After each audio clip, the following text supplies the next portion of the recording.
Hello दोस्तों, आप सभी के आप सभी का आप सबके YouTube channel your selection with Ashutosh पर स्वागत है।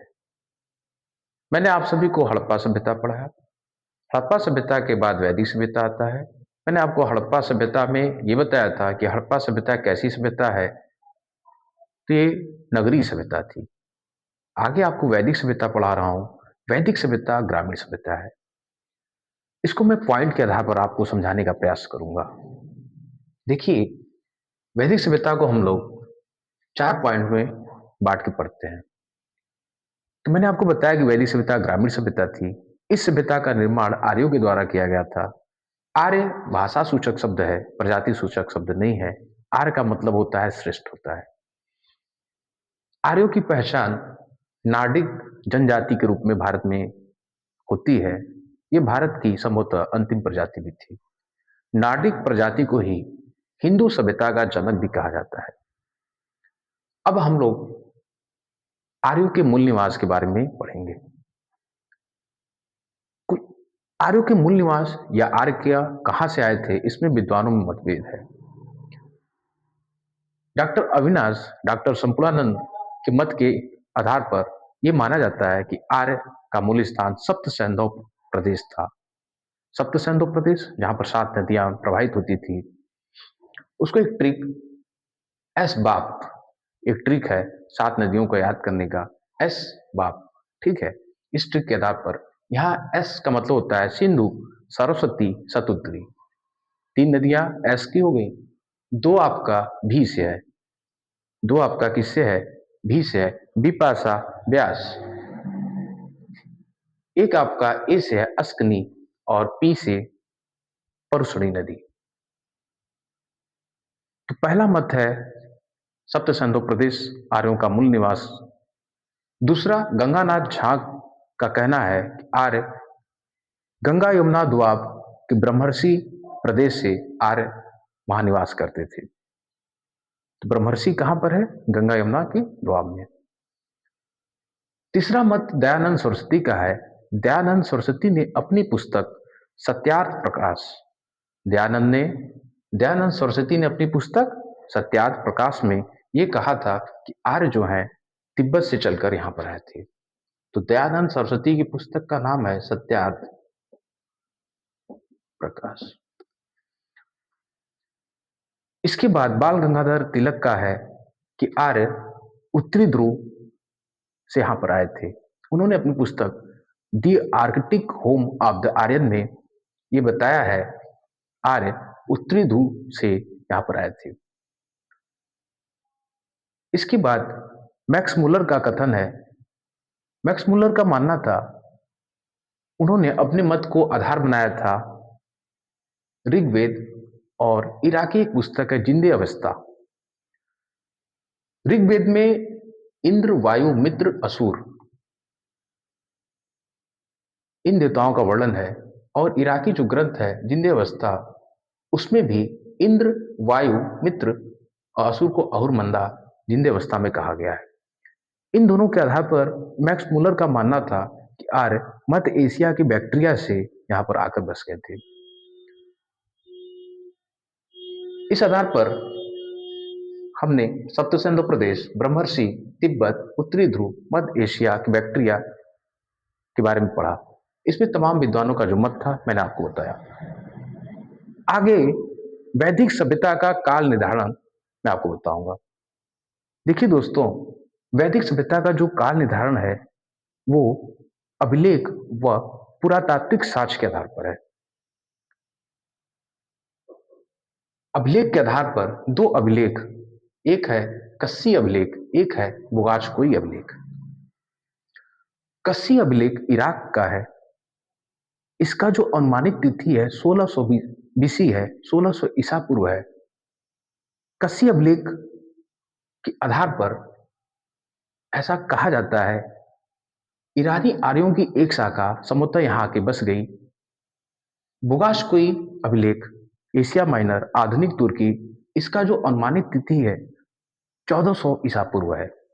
इसमें 2 कबीले खत्ती व मितनी के बीच समझौता होता है। उस समझौते में कुछ देवी देवताओं को साक्षी बनाया जाता है, जैसे इंद्र है, वरुण है, अश्विनी है।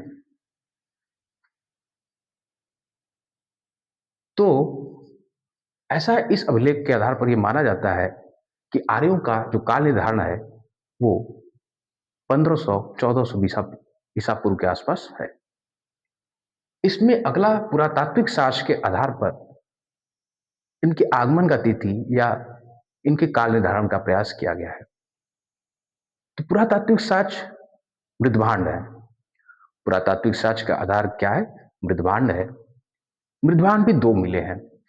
एक मृदभांड काला व लाल मिला है और एक चित्रित धूसर मृदभांड मिला है। इतिहासकारों का मानना था कि जो काले व लाल मृदभांड है उनकी अनुमानित तिथि 1500 ईसा पूर्व है और चित्रित धूसर जो मृदभांड है उनकी जो अनुमानित तिथि है 1000 ईसा पूर्व के आसपास की है। तो दोस्तों, इन दोनों पुरातात्विक साक्ष्य के आधार पर वैदिक सभ्यता को हम लोग दो भागों में पढ़ते हैं। पहला आपका ऋग वैदिक काल है, दूसरा आपका उत्तर वैदिक काल है। तो दोस्तों, मैंने आपको बताया ऋग वैदिक काल काले व लाल मृदभांड मिले हैं। क्योंकि काले व लाल मृदभांड का जो तिथि है 1500 बीसी के आसपास है, इसलिए ऋग्वैदिक काल की जो उच्च सीमा है 1500 है और इसकी जो निम्न सीमा है 1000 बीसी है। मैं आपको यहाँ पर एक इंटरेस्टिंग फैक्ट ये बता रहा हूँ। 1000 बीसी के आसपास लोहे की खोज होती है एटा जिले के अतरंजी खेड़ा से। 1000 बीसी के आसपास लोहे की खोज होती है, इसलिए ऋग्वैदिक काल का जो समय है 1500 से 1000 मान के चला जाता है। इसकी उच्च सीमा 1500 है, निम्न सीमा 1000 ईसा पूर्व है। इसके बाद उत्तर वैदिक काल आता है। उत्तर वैदिक काल का जो साक्ष्य का आधार है चित्रित व धूसर मृदभांड है। चित्रित व धूसर मृदभांड का जो अनुमानित तिथि है 1000 ईसा पूर्व के आसपास है। तो इसकी उच्च सीमा 1000 ईसा पूर्व हो गई और चूंकि 600 ईसा पूर्व में महाजनपद काल शुरू हो जाता है, इसलिए उत्तर वैदिक काल 1000 से 600 ईसा पूर्व की इसकी तिथि माना जाता है। तो दोस्तों, अभिलेखी व पुरातात्विक साक्ष्य के आधार पर इनका वैदिक सभ्यता का काल निर्धारण मैंने आपको बताया। पुरातात्विक साक्ष्य के आधार पर वैदिक सभ्यता को दो भागों में हमने आपको बताया। एक ऋग्वैदिक काल है, दूसरा उत्तर वैदिक काल है। ऋग्वैदिक काल में ऋग्वैदिक आर्यों का हम लोग जिक्र करते हैं। उत्तर वैदिक काल में उत्तर वैदिक आर्यों का अध्ययन किया जाता है। मैं आपको जब वेद पढ़ाऊंगा तो इसमें मैं बताऊंगा कि ऋग्वैदिक आर्य, ऋग्वेद, उत्तर वैदिक आर्य, उसके बाद के जो तीन वेद हैं अथर्ववेद, सामवेद, यजुर्वेद, ये। यहाँ एक चीज और आप लोग पढ़ लीजिए। जो ऋग्वेद आर्यों का भौगोलिक क्षेत्र था, उनकी पूर्वी सीमा गंगा नदी, पश्चिमी सीमा अफगानिस्तान, उत्तरी सीमा हिमालय, दक्षिणी सीमा अरावली। आप लोग वेद में पढ़ेंगे, आप लोग को ऋग्वेद में पढ़ाया जाएगा कि जो आर्य थे एक सोमरस का पान करते थे, उनको वह हिमालय से प्राप्त होता था, मुजवन चोटी से प्राप्त होता था।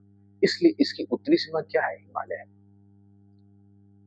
उत्तर वैदिक आर्यों का जो भौगोलिक क्षेत्र है उसकी पूर्वी सीमा सदानीरा है, पश्चिमी सीमा अफगानिस्तान है, उत्तरी सीमा हिमालय है और दक्षिणी सीमा क्या है? नर्मदा, सतपुड़ा, विंध्य क्षेत्र है। अब हम लोग वैदिक सभ्यता के जानने के जो सोर्स हैं, वैदिक सभ्यता की जानकारी के जो सोर्स हैं, उसके बारे में पढ़ेंगे। तो वैदिक सभ्यता के जानने का सबसे बड़ा स्रोत वैदिक साहित्य है। वैदिक साहित्य का एक और नाम श्रुति साहित्य भी है। क्योंकि उस समय लिपि का ज्ञान नहीं था, इसलिए जो मंत्र है वो सुना सुनाकर स्टोर किए जाते थे, इसलिए इसको श्रुति साहित्य भी कहा जाता है। इसका एक और नाम क्या है? संहिता भी है। जैसे गुरुकुल थे, गुरुकुल में गुरु लोग उसको अपने शिष्यों को बताते थे, शिष्य से दूसरे शिष्य में वो ट्रांसफर होता था, इसलिए वो श्रुति के माध्यम से संकलित होते थे, लिपि का ज्ञान नहीं था, इसलिए इसका एक और नाम है श्रुति साहित्य और संहिता भी।